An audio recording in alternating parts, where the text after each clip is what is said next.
guys, nagaa waaqayyo isiniif haa ta'u. Har'ammoo waan bareedaa tokko jedheen jira. Isin jaallattu yaada. Kun scrappiidha.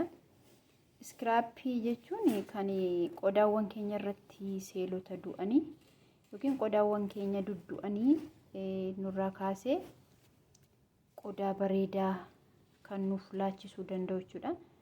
Kun keemikaala kan hin qabne kan irraa hojjetame illee isinitti argisiisa.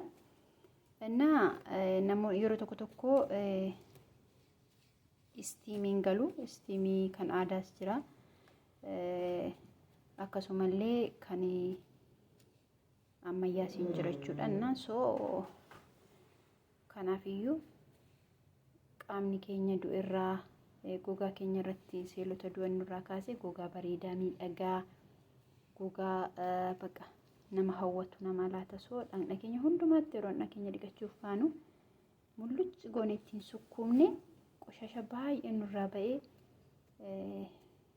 waan miidhagaa ni arganna jechuudha. Kanan irraa hojjedhe tokkoffaa irratti sukkaaradha. Sukkaara danuu fayyadameera.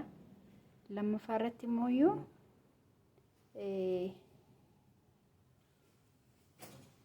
damman itti fayyadame damma. Sadaffaa irratti hirdii nyaata kan hin taane hirdii argaa jirtudha yaada kun kan fuulaati kuni. Akkasumas arfaffaa irratti immoo shower gel yookiin immoo shaamboo dhandhaa yookiin shaamboo kan dhandhaa keessanitti dhiqattanii jechuudha.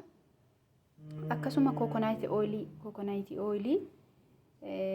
dhandhaa seelota du'anillee namarraa kaasa waan ta'eef coconut oil maankaa tokko ol fayyadameera.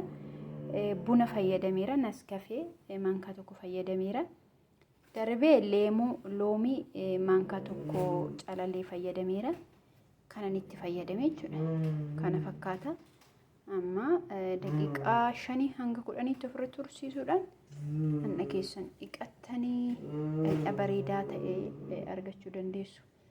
Seelonni keenya qaqaawwaa isaa banamee qilleensa baasuu akka danda'utti fuula keenya irra yoo ittiin dhiqannee rakkina hin qabu. So akkasii turtii